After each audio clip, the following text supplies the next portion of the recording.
Oke, sekarang kita akan lanjut membahas tentang ukuran variabilitas data. Ini dari namanya kelihatan ya bahwa ada varians, artinya ada variabel ataupun ada ketervariasian atau perbedaan gitu ya. Nah, sekarang kita perhatikan untuk definisinya apa. Jadi, variabilitas ini sepertinya disebutnya dengan ukuran penyebaran. Nah, penyebaran itu berarti gimana sih penyebarannya, apakah homogen atau heterogen gitu ya. Nah, biasanya ukuran ini menyatakan seberapa besar nilai data-data itu berbeda dengan atau bervariasi dengan nilai ukuran pusatnya. Jadi misalnya data itu tuh ada nilainya, katakanlah kita punya nilai 75, kemudian 74, lalu ada 73, tiba-tiba ada nilai 43. Nah, nilai 43 ini terlihat sangat jauh berbeda kan dengan nilai yang lain. Karena yang lain di sekitaran 70-an, tapi dia sendiri terlalu jauh. Nah, ini artinya dia punya ketervariasian atau variabilitas yang sangat tinggi. Nah, jadi seandainya ini nggak ada, maka dia akan normal di 70-an. Nah, jadi itu menunjukkan adanya variabilitas gitu ya.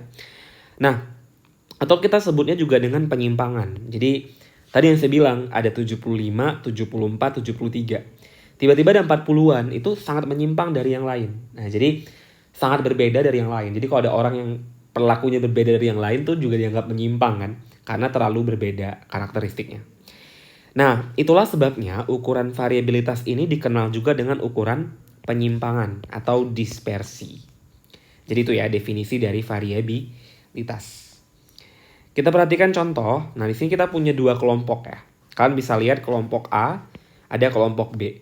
Kelompok A itu nilainya 70, 65, 60, 60, 65, dan seterusnya. Kelompok B itu ada 75, 50, 40, 45, 20, dan seterusnya. Kalau kalian lihat di sini, kira-kira yang mana yang memiliki variabilitasnya lumayan tinggi? Coba kalian tentuin jawabannya. Bisa kalian ketik di kolom komentar ya. Di video ini, coba ketik mana yang kira-kira variabilitasnya lebih tinggi, kelompok A atau kelompok B. Oke, kita keep dulu jawabannya ya. Nah, sebenarnya di sini rata-rata dari dua data ini itu sama. Jadi, tadi saya bilang bahwa nilainya itu terlalu jauh dari nilai ukuran pusat. Jadi, tadi kan 70-an nih rata-ratanya. Kalau kita rata-ratain ya 75, 74, 73. Tiba-tiba 43 nih. Jadi nilai pusatnya yang 70-an itu terlalu jauh dari 43. Ini sama juga, kita lihat rata-ratanya dulu ya.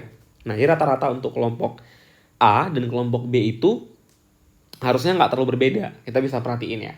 Dan coba kita cari rata-ratanya. Berarti rata-ratanya adalah kita buat abar. Abar itu artinya kita menjumlahkan semua nilai A. Nah, kamu jumlahin tuh nilai 70 tambah 65 gitu ya. 70 tambah 65 tambah 60 tambah 60 tambah 65 tambah 70 tambah 65 tambah 75 tambah 60 tambah 60. Dibagi berapa? Total datanya ada berapa nih? 10 kan orang. Berarti 10 data pasti ya. Jadi coba kita jumlahkan ya. Bener, kita cari rata-ratanya. Nah, sekarang kita hitung rata-ratanya. Jadi di sini kita punya 70, kemudian ditambah dengan 65, ditambah dengan 60, ditambah dengan 60, ditambah dengan 65, ditambah 70, ditambah 65, ditambah 75, ditambah 60, ditambah 60. Nah, 650 hasilnya.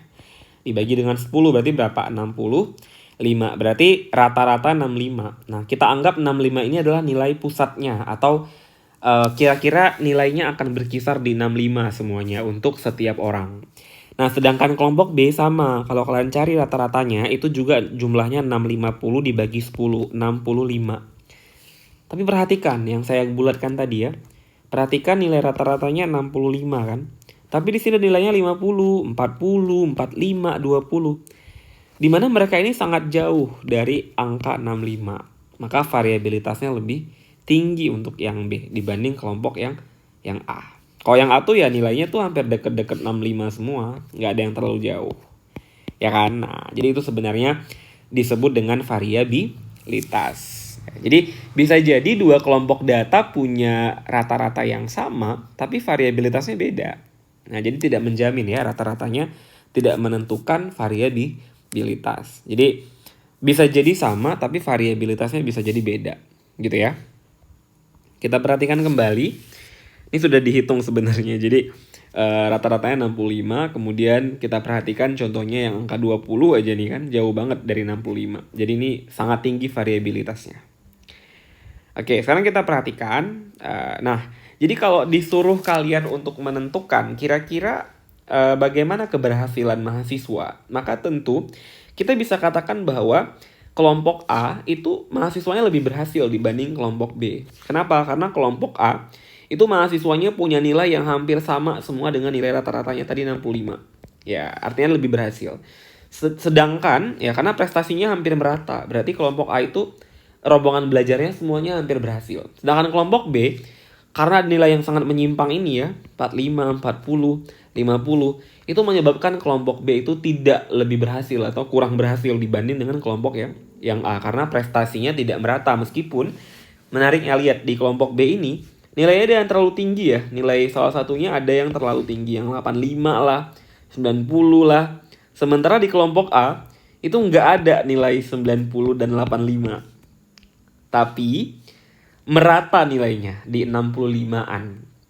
Sedangkan yang B ada yang 90, tapi ada yang 20, menyimpang sekali. Jadi kelompok B masih dianggap kurang berhasil dibanding kelompok A. Itu ya makna dari variabilitas.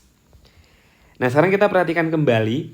Salah satu jenis dari variabilitas, itu jenis yang pertama, kita sebutnya rentang atau range, ya. Dalam satu kelompok data kuantitatif, ingat datanya kuantitatif berarti angka ya. Terdapat nilai data minimum atau data terkecil dan data maksimum atau data terbesar. Ya.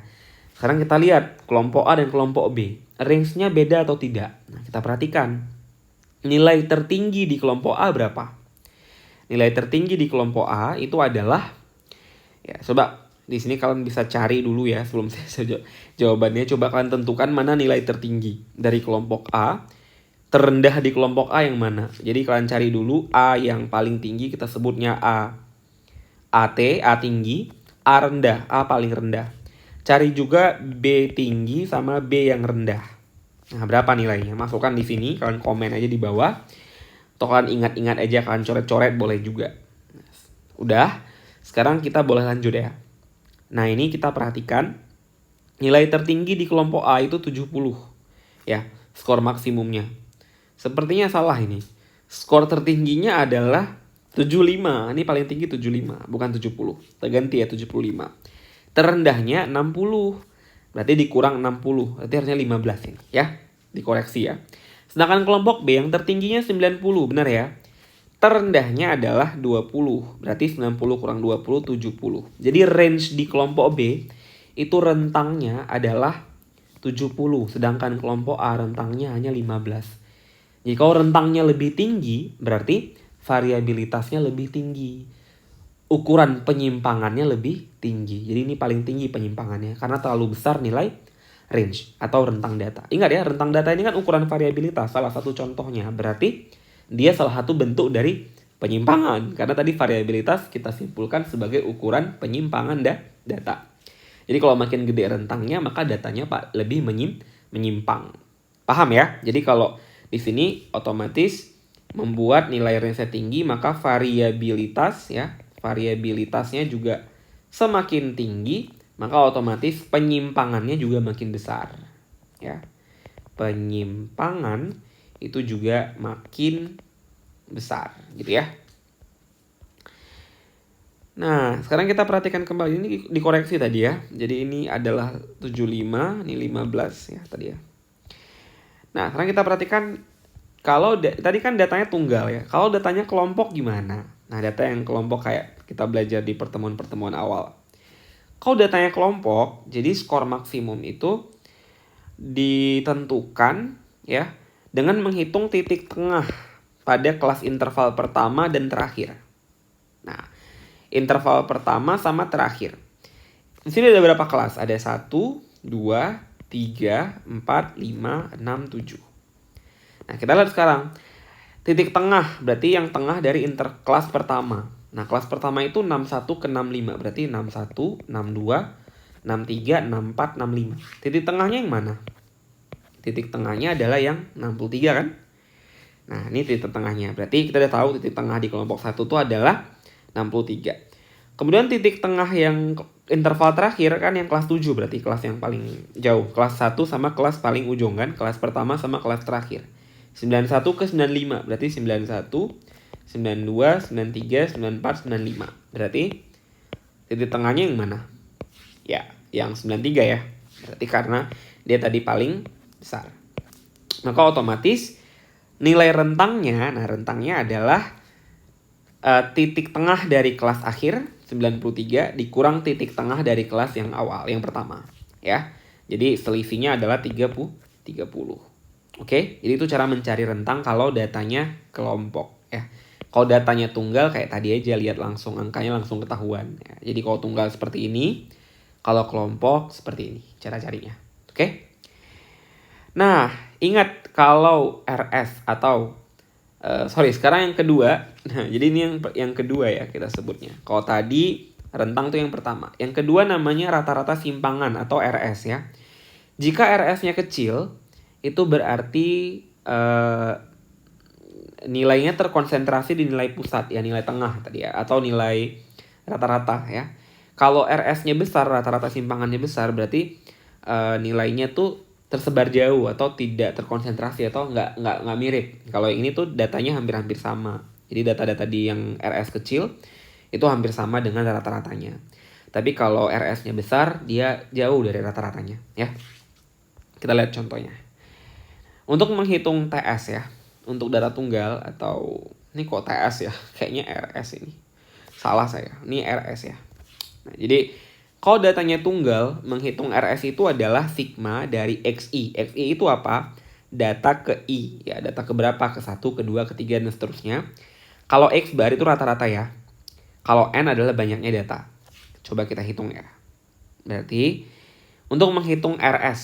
Ya, kok TS ini ya.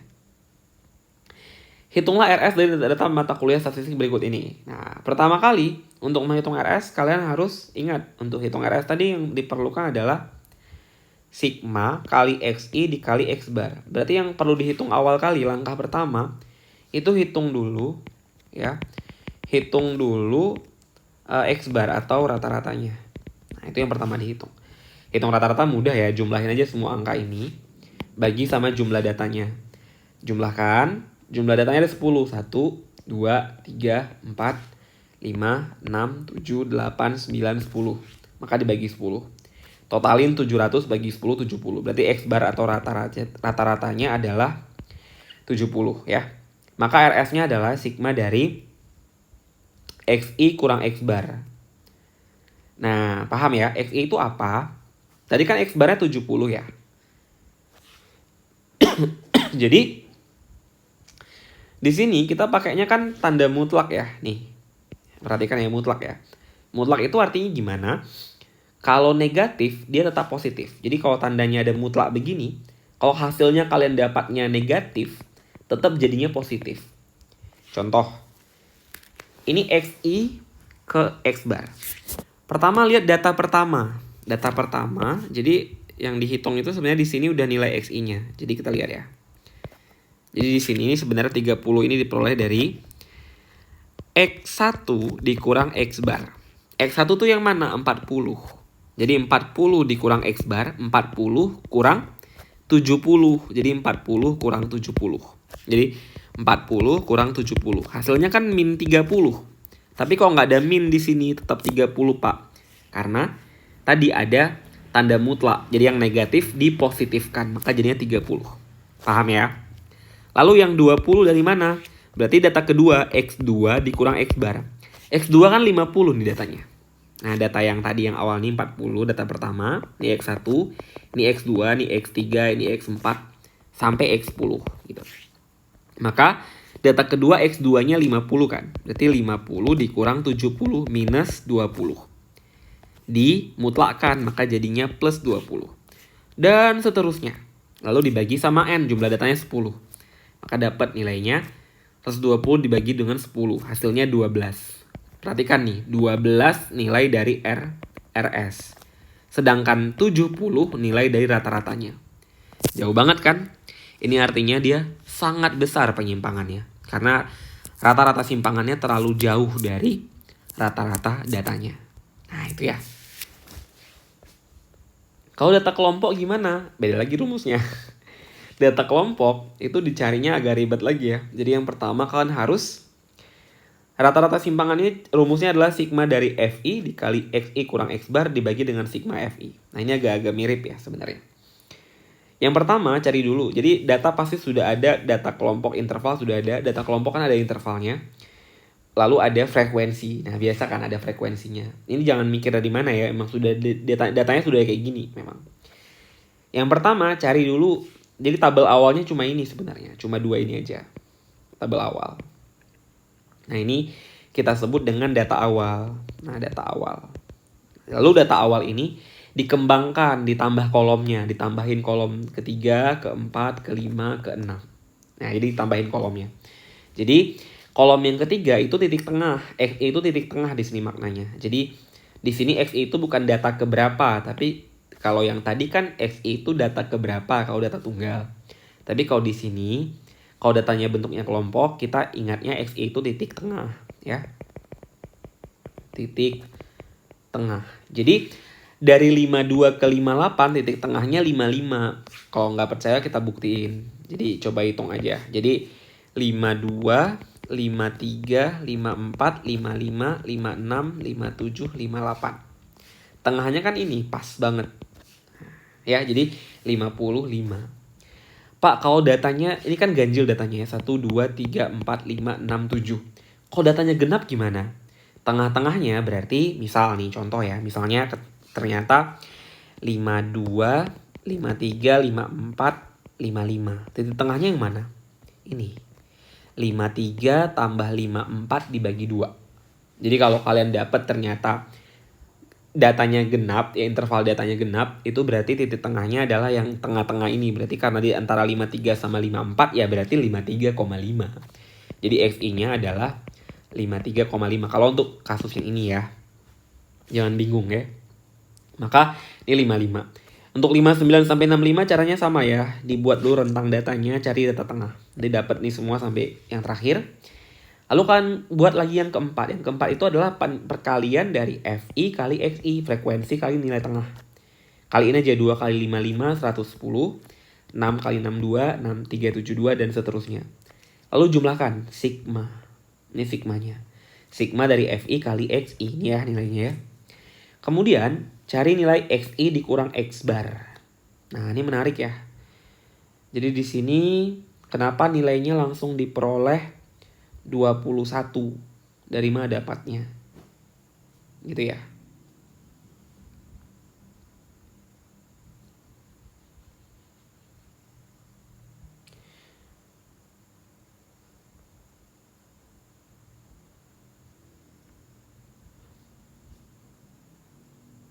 Kalian sudah belajar menghitung rata-rata kan ya di apa namanya di ini di pertemuan sebelumnya itu ada hitung rata-rata kan dengan data kelompok. Nah, jadi kalian harus cari rata-ratanya dulu. Jadi pertama di nomor 5 ini kalian cari dulu rata-ratanya. Rata-ratanya pakai cara yang ada di pertemuan sebelumnya. Coba lihat yang ada rata-rata, min, median sama modus. Kalau data kelompok gimana ngitungnya ya. Silakan dipelajari lagi. Kemudian XI ini apa? Nilai tengah. Jadi XI 55 dikurang sama X bar. Dapatnya segini. Nah, ini jumlahin semua nanti ya. Ini 76 dikurang X bar dapatnya 7. Ya seterusnya begitulah ya. Pokoknya seperti itu caranya. Kemudian kalian kalikan FI sama X bar kali X. Jadi ini dikali sama hasil ini. Jadi 2 dikali 21 hasilnya 42. 6 dikali 14 hasilnya 84 dan seterusnya. Lalu jumlahkan sigmanya. Masukkan ke rumus. Sigma FI-nya berapa? Nah, masukkan aja.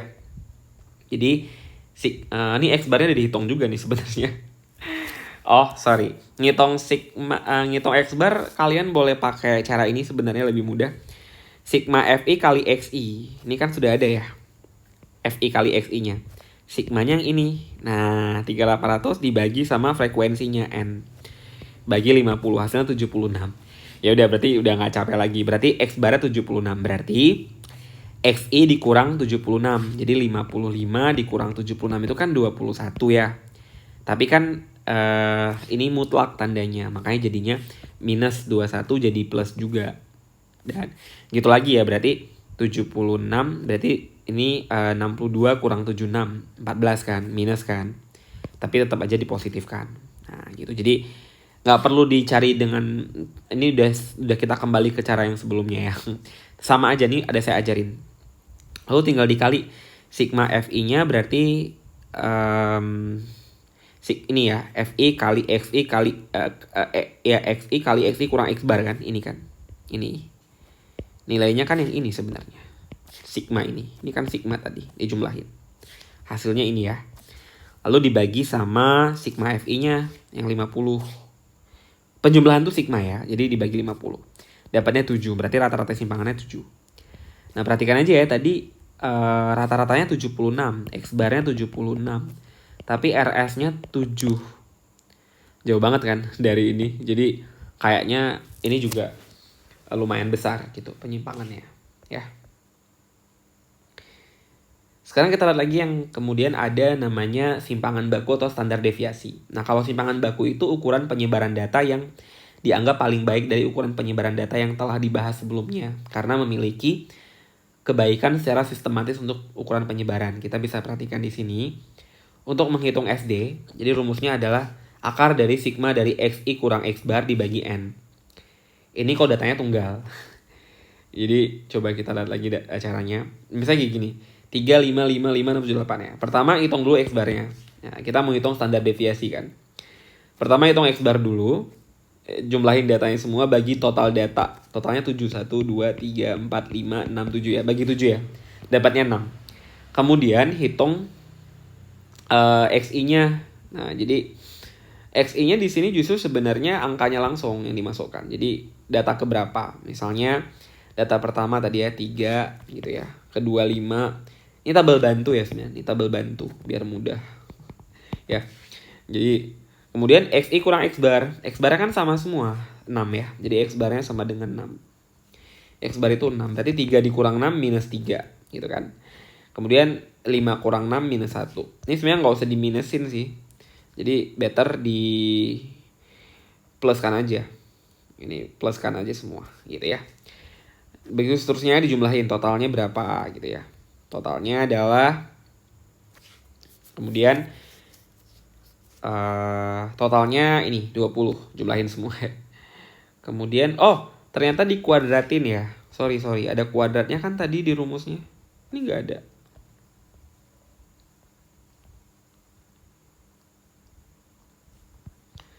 Kayaknya ada yang salah rumusnya. Ini dikuadratin ya teman-teman ya. Jadi cari dulu tanpa kuadrat.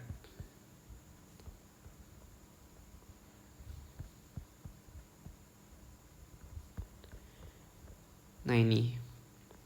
Udah dapat yang ini kuadratin. Jadi makanya tadi nggak perlu dihilangin sih ini sebenarnya. Sorry nggak mutlak ini. Sorry saya salah. Ini nggak mutlak. Tapi kan sebenarnya kalau dikuadratin jadi nggak. Jadi minus ini kalau min 3 dikuadratin itu jadi hilang minnya kan jadi 9.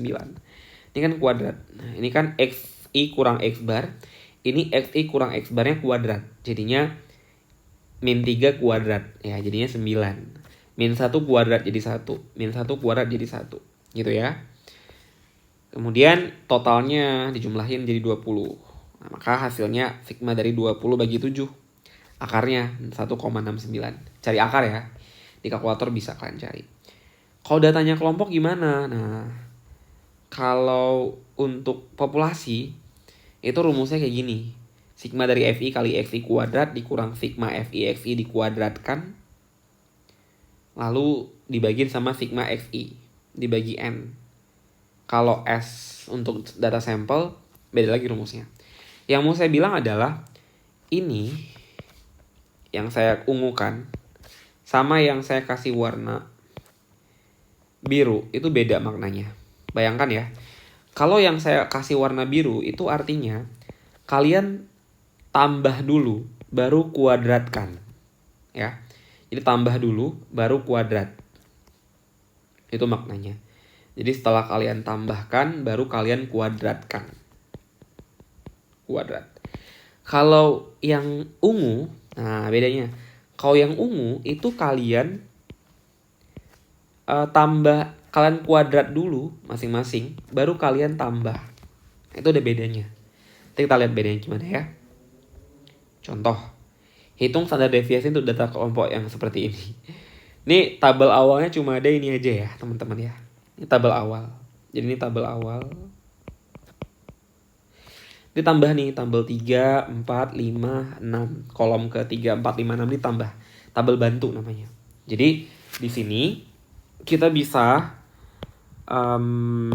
perhatikan ya. Ini kayak tadi sih. F ini adalah nilai tengah. Jadi FI itu adalah nilai tengah.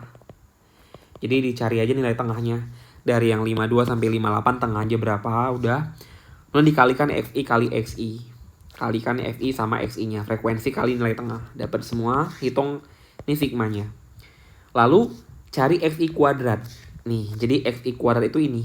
Nilai tengah dikuadratin. 55 kuadrat jadi ini. Kuadrat itu kalian tahu ya cara nyarinya. Berarti kalau 55 kuadrat, 55 dikali 55 ya. 62 kuadrat, 62 dikali 62. Dapatnya ini. Oke. Kemudian cari FI kali FI kuadrat. Jadi FI ini kali sama ini. Hasilnya ini. Ya. Lalu totalin jadi sigmanya. Udah dapat ya? Baru masukkan ke rumus. Nah, sigma FI kuadrat itu yang mana? Sigma FI kali FI kuadrat. Ini ya, 293.700. Ini angkanya. Lalu dikurang dengan sigma FI kali FI tapi dikuadratin. Jadi sigma FI kali FI itu yang ini. Nah, ini kan FI kali FI. Lalu nilainya baru dikuadratkan. Nah, itu yang saya bilang tadi beda. Ya, beda maknanya.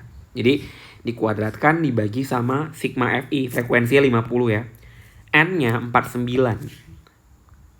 Kenapa N-nya 49?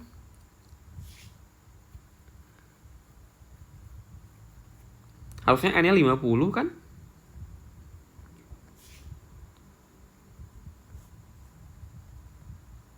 Oh, sorry, datanya data sampel ini ya. Bukan data populasi ya. Makanya rumusnya N kurang 1. Sorry, saya salah. Ya, datanya data sampel. Jadi di sini kita pakainya N kurang 1 ya. Di sini bukan N. Tapi ini N rumusnya.